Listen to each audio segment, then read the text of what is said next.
एक भीम जयानी नावाचा मोठा बिल्डर आहे ठाण्यामध्ये. या भीम जयानी नावाच्या बिल्डरनी एक गार्डन केली. ती गार्डन करायला काय हरकत नव्हती, ती त्यांनी स्वतःच्या जागेत केली. पण त्याची गार्डन त्यांनी बनवली आणि तो गेला म्युन्सिपाल्टीत की मला टीडीआर द्या. अरे तुला कोणी सांगितलं गार्डन बनवायला? काय तुझ्याकडे ऑर्डर, काही मोजमाप, काही इंजिनियर तिथे गेलेत? काय नाही, पण मला टीडीआर द्या. एक कर्तव्य दक्ष अधिकारी होता संजीव जयस्वाल, त्यांनी सांगितलं अजिबात टीडीआर देणार नाही, तुझा आणि आमचा काही संबंधच नाही, तुला आम्ही ऑर्डरच दिलेले नाही, तू आमच्याकडे मागायला येतो कशाला? त्याच्यानंतर हा गेला हायकोर्टात, पण दुर्दैवाने राजकीय दबावामुळे महानगरपालिकेने कागदपत्रच दिली नाहीत.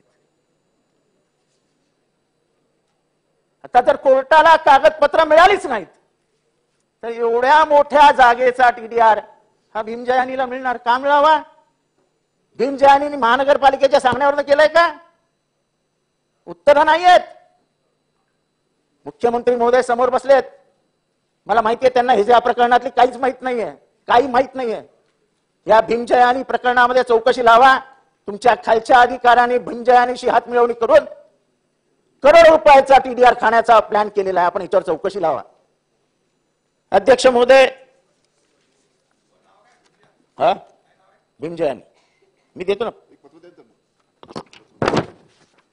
अध्यक्ष महोदय, कुठल्याही शहरामध्ये बस चालवायला काही परमिशन्स असतात ना, काही ऍप्स असतात.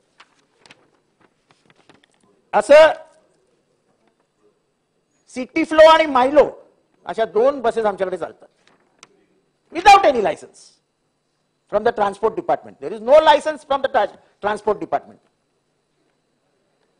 आणि आपल्या साध्या ज्या गाड्या आहेत त्यांना गिराईकच नाही. आपल्या महानगरपालिकेच्या गाड्या लॉस मध्ये जात आहेत आणि या सिटी फ्लो आणि मायलो हे खिसा भरतायत. एकही लायसन्स नाही, त्यांना अधिकार नाही, पण त्यांना कोण पकडत पण नाही. अध्यक्ष महोदय, हा धक्कादायक प्रकारे ठाण्याच्या मेन रोडवर चालू आहे. तुमची स्वतःची महानगरपालिकेची ट्रान्सपोर्ट सिस्टीम आहे, त्या ट्रान्सपोर्ट सिस्टीम वरती हाचा परिणाम होतोय आणि ट्रान्सपोर्ट सिस्टीमचे दिवसेंदिवस उत्पन्न कमी होत आहे. कामगारांना पगार द्यायला पैसे नाहीत अशी परिस्थिती आली आहे. या सिटी फ्लो आणि माय फ्लो ह्याच्या मागे कोण आहे? तुम्ही कोणाकडे बोट दाखवतोय?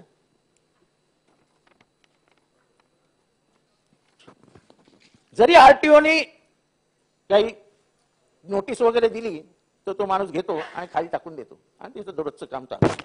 शेवटच्या मुद्द्याकडे आलो मी. अध्यक्ष महोदय, आमच्याकडे जीतो नावाची संस्था आहे. जीतो अध्यक्ष महोदय, आमच्याकडे जे काही येईल ते जीतोला जातं. अध्यक्ष महोदय, आमच्याकडे 10 मजल्याची लाखो स्क्वेअर फीटची बिल्डिंग बांधली गेली, 1 रुपयाने जीतोला देण्यात आली. सामाजिक संस्था आहे, पण अशा अनेक सामाजिक संस्था आहेत. ठाण्यामध्ये जे काही सामाजिक उपयोगासाठी येतं ते सगळं जीतोलाच द्यायला पाहिजे असं काय लिहून ठेवले? सगळं जे काय ते जीतो. हा कोण आहे जीतो? हे बघा पेपरला छापून आलं, 16 कोटीचं नुकसान. जर एकंदरीत जीतोला दिलेल्या सगळ्या जमिनींचं कॅल्क्युलेशन केलं तर 1600 कोटी रुपयाचा भ्रष्टाचार आहे. 1600 कोटी रुपयाचा ठाणे महानगरपालिकेने जीतोशी हात मिळवणी करून घेतलेला भ्रष्टाचार आहे. ज्याला चांगल्या चांगल्या संस्था आहेत, आणा cancer hospital, Tata cancer hospital यायला तयार होतं. तुमच्याकडे जमीन असेल तर जगातल्या चांगल्या चांगल्या संस्था तुम्हाला आणता येतील, पण तुम्हाला हे करायचंच नाहीये.